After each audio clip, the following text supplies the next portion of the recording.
सच्चिदानंद भगवान की जय। तुलसीदास जी ने रामचरितमानस में लिखा है, बिन सत्संग विवेक न होई, राम कृपा बिन सुलभ न सोई। सत्संग के बिना विवेक नहीं होता। विवेक मीन्स ये नहीं पता चलता कि उचित क्या है और अनुचित क्या है और हमारी असलियत क्या है। ये सब विवेक के कारण ही पता लगता है। तो विवेक कैसे होगा? तुलसीदास जी के कथनानुसार ये सत्संग से होता है। सत्संग मीन्स सत्य का संग। सत्य का संग, सत्य का संग का मतलब ये, या तो सत्य पुरुषों के साथ संगत, जो लोग इस रास्ते पे चले हैं, पहुंचे हुए हैं, उनके साथ बैठे, उनसे समझे कि हमें क्या करना चाहिए अपने जीवन को सफल बनाने के लिए। एक तो सत्संग ये है, और सदग्रंथों का अध्ययन भी सत्संग है, और हमारा अपना स्वरूप सत्स्वरूप है। हमारा अपने स्वरूप को चिंतन करना, अपने स्वरूप के साथ कुछ समय रहना, जिसको मेडिटेशन कह देते हैं, कि हम वास्तव में कौन हैं, ये शरीर का स्वामी कौन है, शरीर को जानने वाला तत्व कौन है। ऐसा चिंतन भी सत्संग ही कहलाता है। तो सत्संग से विवेक मिलता है, हमें पता चलता है कि हमारी असलियत क्या है, यानी ज्ञान की प्राप्ति होती है सत्संग से। अगर कोई सत्संग में आता रहेगा तो मरने का भय दिल से जाता रहेगा। सबसे बड़ी प्रॉब्लम यही है कि आदमी हमेशा मृत्यु से डरता रहता है। बाकी सभी चीजों का तो ऑलमोस्ट समाधान मनुष्य ने कर लिया, बीमारियों पे जीत प्राप्त कर ली, बहुत कुछ जीवन को आसान करने के बड़े साधन बन गए, लेकिन मृत्यु का कोई इलाज नहीं है। मृत्यु का भय बना ही रहता है।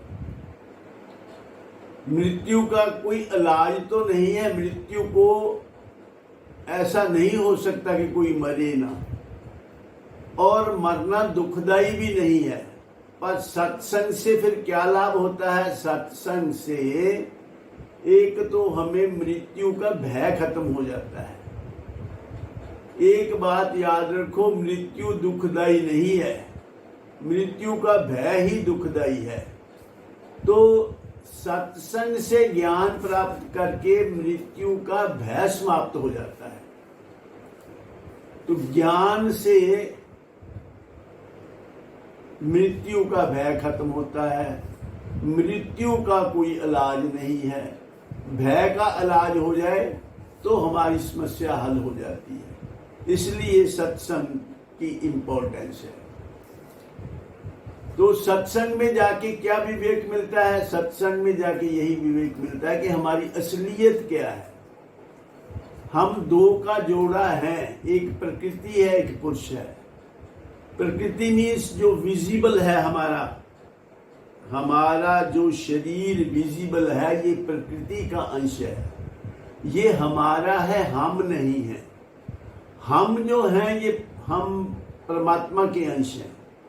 तो ये दोनों का जोड़ा है। लेकिन हुआ क्या, एक जड़ है, एक चेतन है। शरीर जड़ है और हम यानी आत्मा चेतन है, और जड़ चेतन में ग्रंथि पड़ गई, मिक्सअप हो गया, और जो चेतन तत्व है उसने अपना स्वरूप बुला दिया और जड़ को ही अपना आप मान लिया, शरीर को अपना आप मान लिया।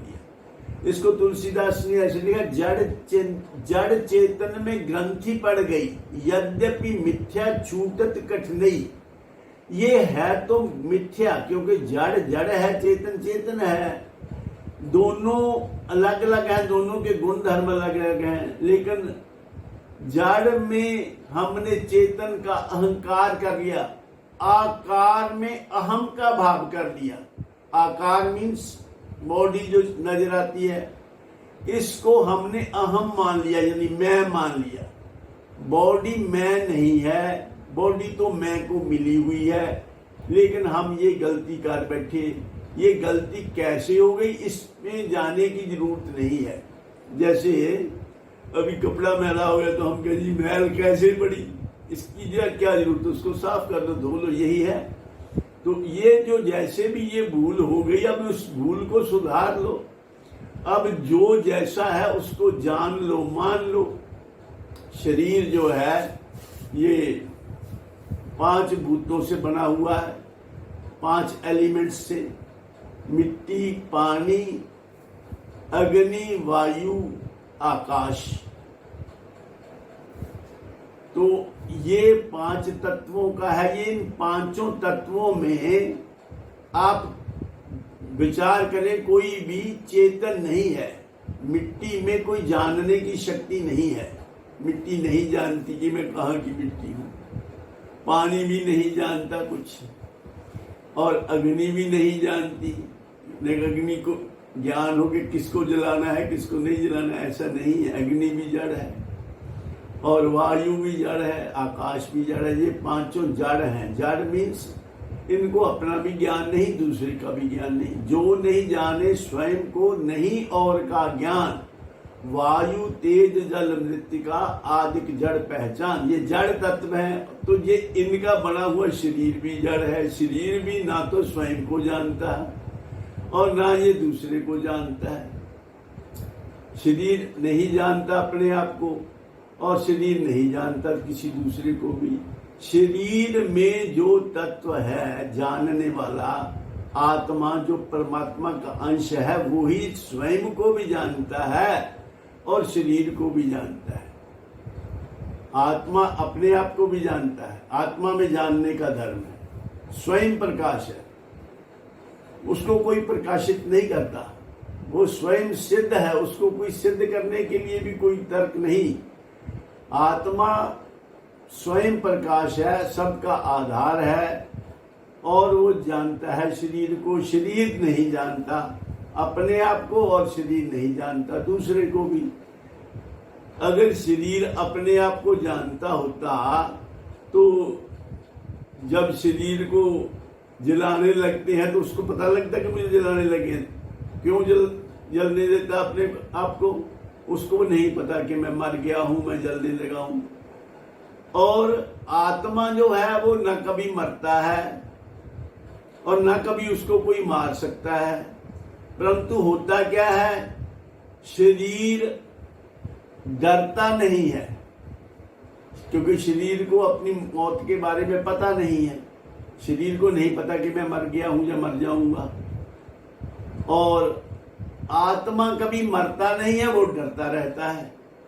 जो डरता है वो कभी मरता नहीं है। आत्मा कभी नहीं मरता, लेकिन मौत से डरता रहता है।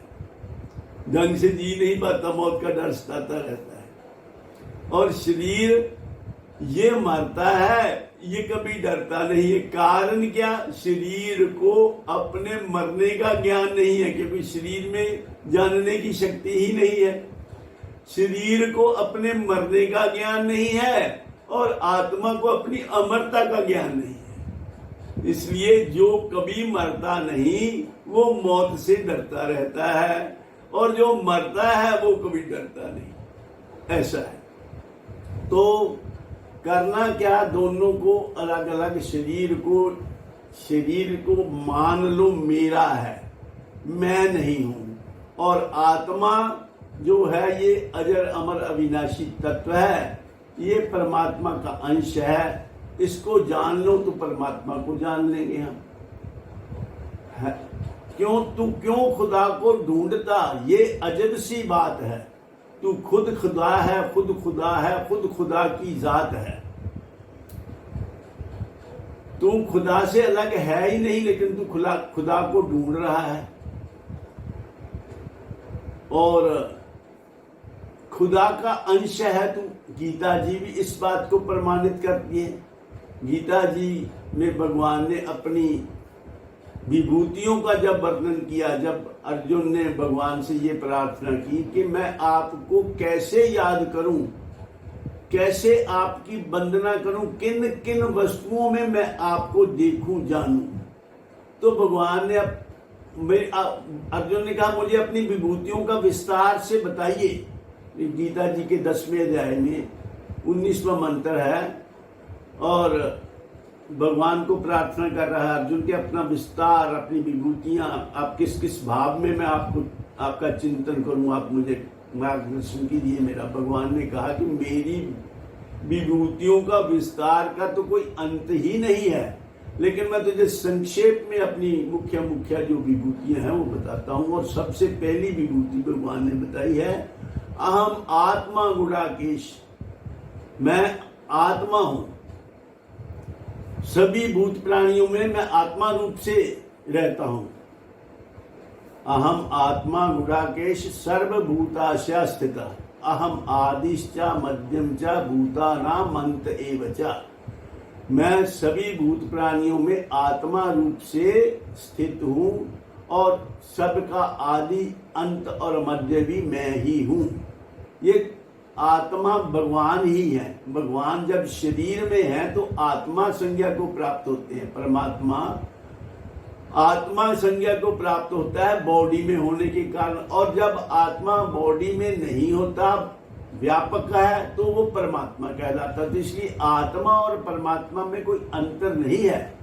तो इसलिए आत्मा को जान लेना ही परमात्मा को जान लेना है। तो आत्मा को जानने का मतलब आत्मा तुम्हारा अपना आप है, तुम अपने आप को जान सकते हो। तो अपने आप को यथार्थ रूप से जानना, अब हम गलत जानते हैं, वो गलती को करेक्ट कर लें, हम जो वास्तव में हैं वैसा हम हमारी जानकारी में आ जाए, अनुभव में आ जाए, इसको यथार्थ बोध कहते हैं। तो यथार्थ बोध प्राप्त करके इस शरीर से जो आत्मा निकलती है, यथार्थ बोध प्राप्त करके अपने स्वरूप को जानकर जो शरीर को छोड़ता है, फिर उसका पुनर्जन्म नहीं होता। तो इसलिए सबका हमारा यही जीवन की सफलता इसी में है कि अपना यथार्थ बोध प्राप्त करके इस शरीर से जाएं, खाली करें इसको और इस जीवन को सफल बनाएं और जन्म मरण के साइकिल से हमेशा के लिए छूट दें। इन्हीं शब्दों के साथ मैं अपनी वाणी को विराम देता हूं और आप सबके कल्याण की कामना करता हूं। भगवान आपके जीवन में खुशियां बनाए रखे, आनंद बनाए रखे। जब तक जियो सुखपूर्वक जियो।